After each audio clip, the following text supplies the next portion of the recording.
Welcome back, adventurers, once again to Let's Play ChäoS.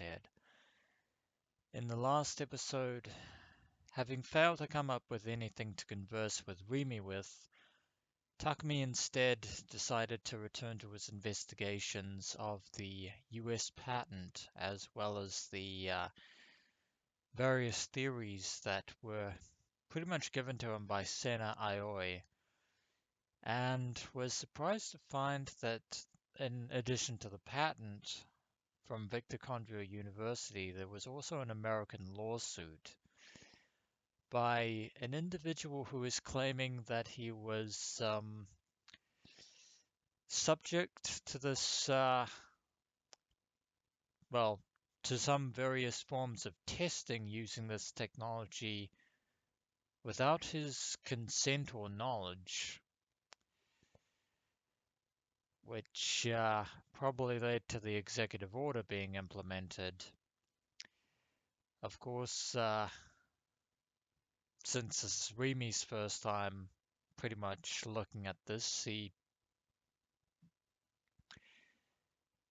she was trying to follow it as best she could, but Takumi realized that she wasn't initially paying attention, although the lawsuit kind of changed things, I think, as well as Takumi's own theories at hand, allowing electrical signals to be sent from the brain as opposed to being sent into the brain. Something that, of course, has dire ramifications, but thinking back to what happened in the subway with Ayase Kishimoto, Takumi has some more theories of his own, which basically amount to this. First and foremost, either somebody has pretty much constructed a device which pretty much allows them to do what both of the diagrams do in that patent, or both of the diagrams outline, which is basically send images to and from the brain and, posit them as quote-unquote reality. But given the phenomena that happened with Fez, Takumi briefly touched on the idea that for whatever reason, he himself might actually have the ability to do that without the need for said device, but he's quickly, of course, shut down that train of thought. It was too much of a leap to assume that such a supernatural power existed, simply because there was a system capable of scientifically replaying delusions on film. Yet how else can we explain it?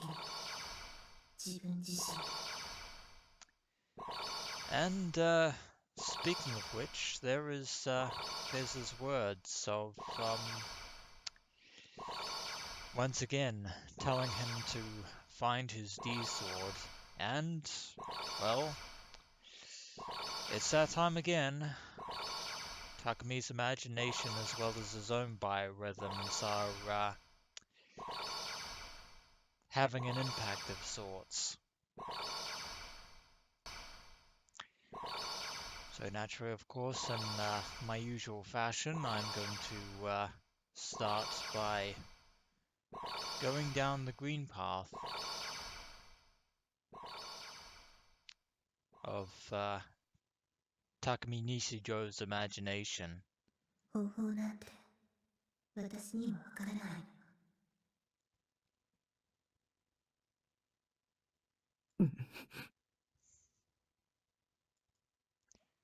Except, what if the way to come into possession of a D-sword required precisely that sort of supernatural power? A theory that would actually tie in with everything that Senna has been saying, if not everything Ayase has been saying. And if I bore such a power within me, it might very well be worth the try. Whether or not it actually works is another matter.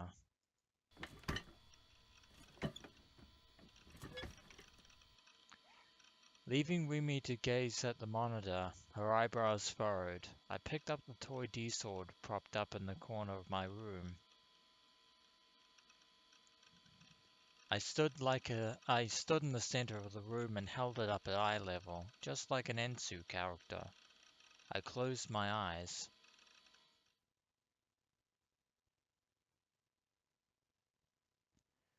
I attempted to picture a sword in my head. The only question that remains is, will this work? Of course, I based it on the one Senna and Ayase possessed. Lovely, ominous, and sharp enough to sever anything at a single touch.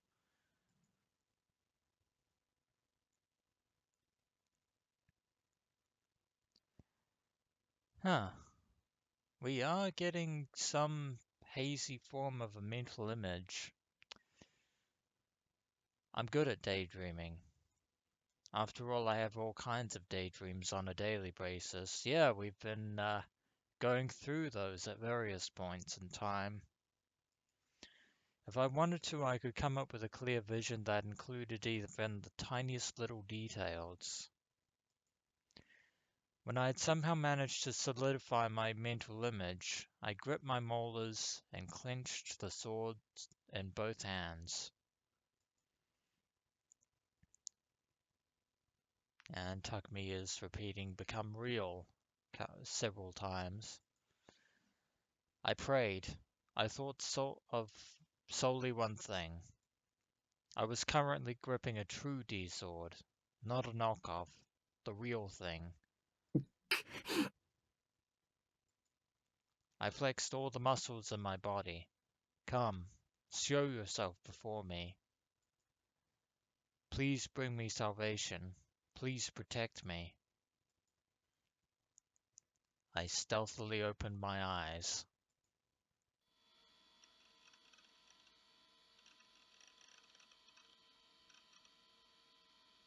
And what happens?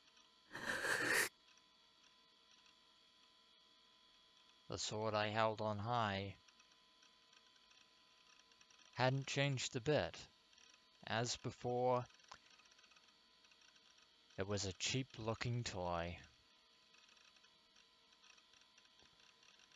Well, that sucks. そりゃそうだよな。 There couldn't be any such thing as the evil eye-esque paranormal ability to turn delusions into reality. The idea of it was blatantly overblown. I was embarrassed that I'd been on the verge of believing I had a power like that. I sighed and lowered the sword. That was when I sensed a gaze at my back. A prickling sensation at the back of my neck. Goose flesh sprang up all over me. Once again, that strange phenomenon. That other strange phenomenon. That gaze again. I sensed the distant presence, or distinct presence. Someone was watching me. Don't look at me. I'm not gonna turn around. Like you could ever make me turn around. Hmm? It wasn't merely a presence. I'd also heard a voice just now. To be more accurate, it was a sound like someone breathing rather than using words. No, no way. I might have made an unbelievably stupid misunderstanding. I quietly turned around.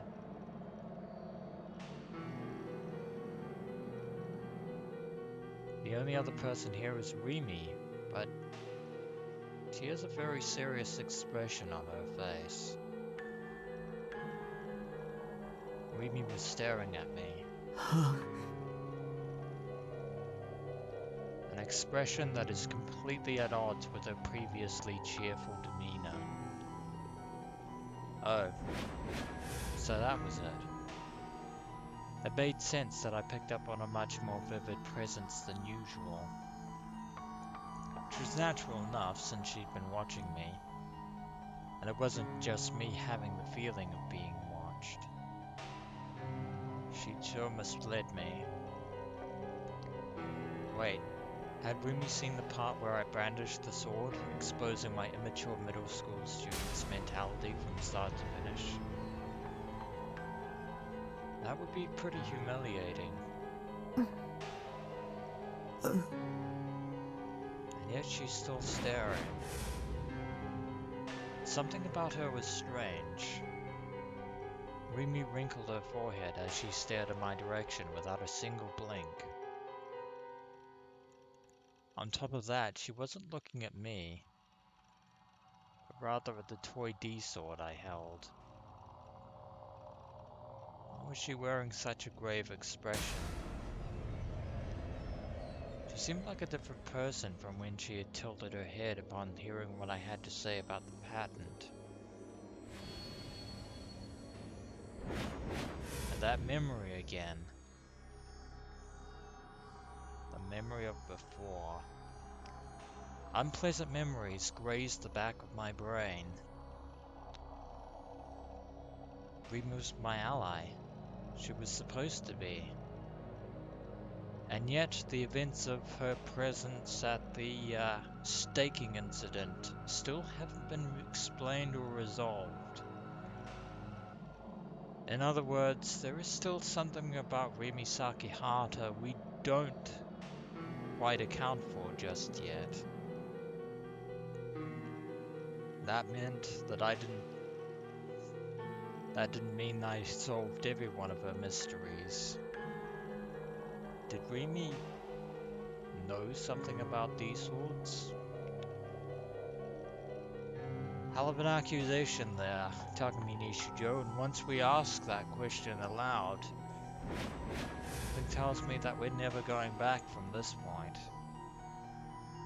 I swallowed convulsively and began timidly speaking to her.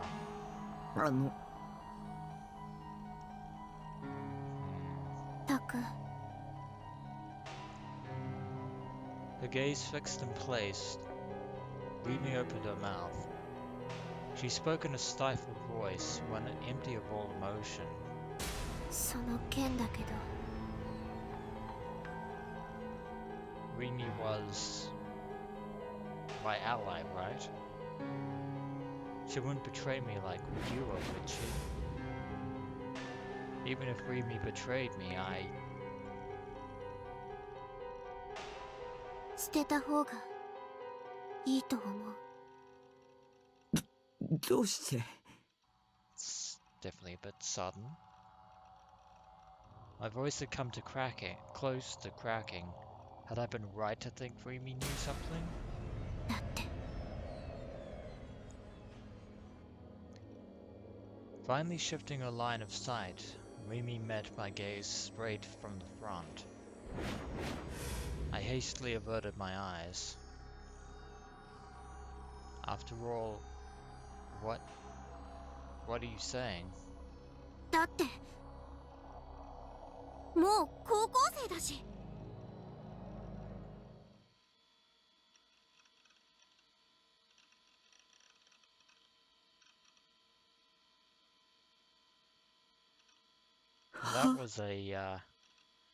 That was a sudden shift of tone. Without warning, Rimi's face broke into a mischievous smile. The suddenness of her transformation took the wind out of my sails.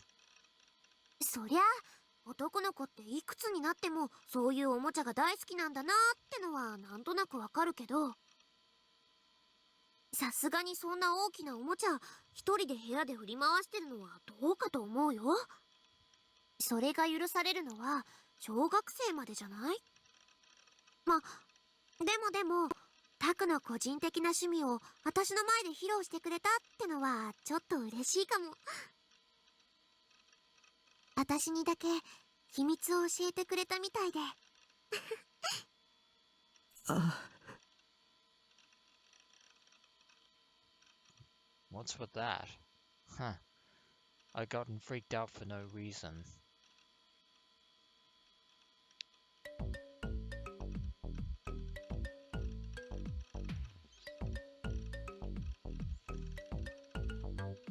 Once again, another massive tone shift, completely out of the blue. そもそもそれどこで買ってきたの？高かったんじゃない？ 1万円、渋谷の雑貨屋で。へ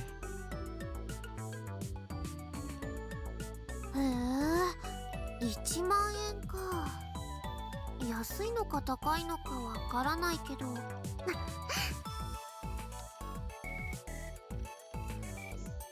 That is a good question, Rimi Sakihata.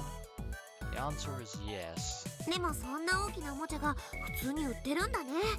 私そんな大きなの直接見たのって初めて。Luckily you didn't have to see him drag it all the way from the store, unlike Ayase, who apparently was in the area at the time. その雑貨屋さんに売ってるっていうのは誰かに教えてもらったの？ She seemed unwilling to let the topic go. Was she interested in this sort of sword? Maybe was Rimi secretly into grand seeming make-believe stuff too. Wait a minute, there's a detail missing here. How do you know about that variety store? Something's off here. While teasing me a little for owning the sword, did she in truth desperately long for one of her own? Lol, that's so tsundere. Hehehe. And the catchy music stops. 自分で調べた。ネットで。Well, no use hiding it now. ネットか。すごいな。何でも情報が手に入るんだね。私は全然ダメ。パソコンなんてろくに使えないよ。 That's certainly rather curious in its own right. で、その剣って流行ってるの？なんで？タクはどうしてそれを買おうと思ったのかなって。Well, there's no going back from this point either, Takumi Nishijo. Might as well come clean. Should I tell her the real reason? If she were going to be there for me from now on, maybe we might end up searching for a real D-sword together in the future. And it might be better to say it all here and now. And yet there is still something surprisingly off about her previous demeanor.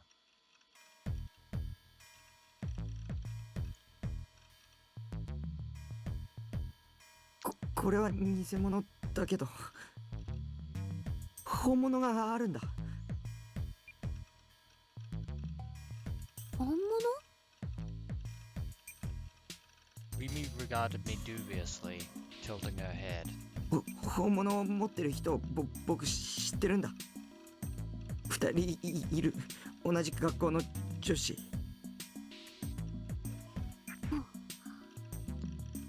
女子ね。Either she is going to buy this or she isn't. 女の子がこんなおもちゃを欲しがるかな。本当なんだ。それにおもちゃじゃない。あ、ごめん。本物は光るんだ。それにすごい存在感で。僕それを探してる。それさえ手に入れれば僕は救われるんだ。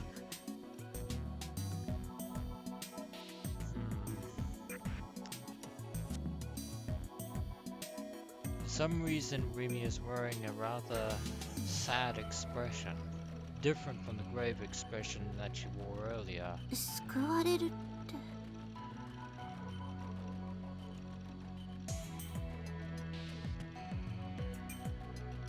Yeah. Rimi's face was blank, as if she felt taken aback, but I was utterly in earnest. Once again, there was that vibe that Rimi Sakihata actually does know about the sword in question. Besides, a D-sword would be a powerful source of support when it came to defying Shogun. We still haven't explained that part of the plan to her as well. The fact that Takumi regards Shogun as an enemy who's out to get him. それで鉄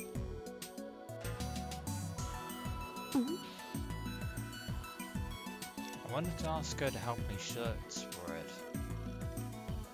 When I thought about the possibility of her turning me down, I became scared and insecure, and lost the ability to say anything at all. Lobbing the fake sword aside, I sat on the couch. I sighed and closed my eyes.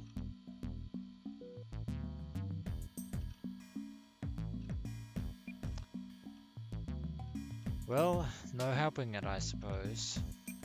Guess we should lay out our cards on the table. Maybe Rimi would offer to help me look for it of her own accord.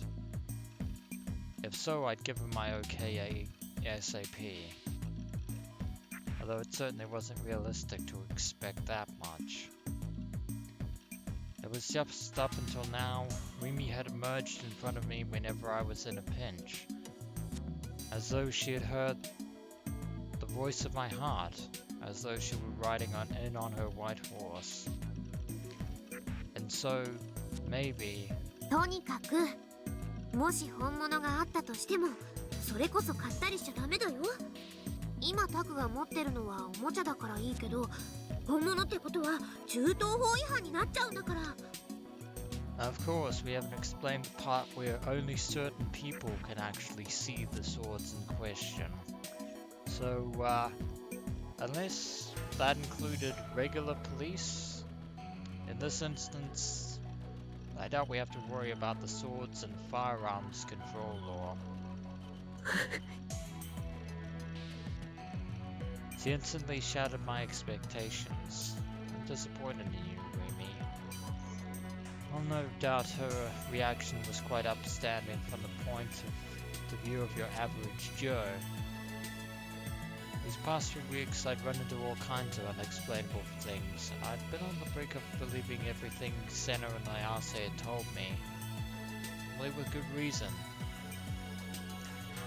Perhaps my only choice was to search for the D-sword on my own after all. Perhaps indeed. Because I still get the feeling そ that れ it で was... タク、 I sensed Rimi sit down next to me. その本物の剣を持ってる女子って誰かな。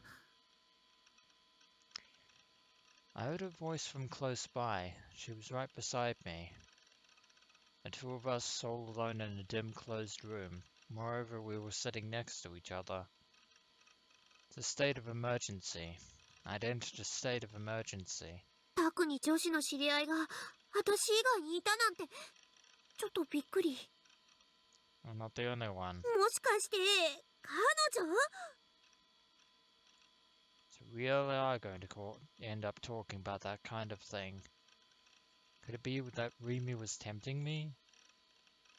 The only conversation that could possibly develop from this topic was one about romance. And she'd say things that sounded to me, that to me sounded rather like a confession. And then there'd start to be some real nice vibes between us, and... No, I'm totally unprepared for this. I doubt that that's the way things are going to turn out.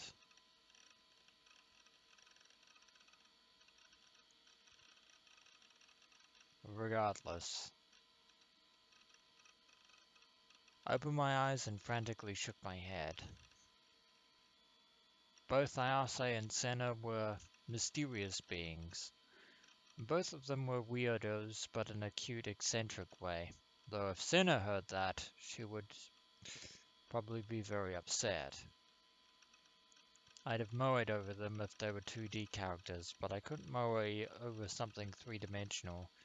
Especially Senna. Simply talking to her made me cower. She seemed like she wouldn't have any qualms about using violence. If possible, I wanted to avoid getting tangled up with her. Too late for that. そっか。ちょっと安心したかな。And now Rimi's back to her usual self.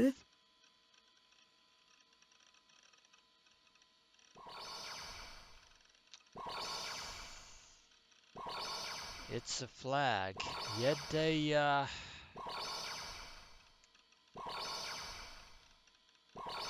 yet another crossroads, as it were. One after the other. She's going to mark the end of this particular episode of Let's Play ChäoS. And when we return, adventurers, we have yet another set of multitude of choices lying before us. As always, adventurers, until next we meet.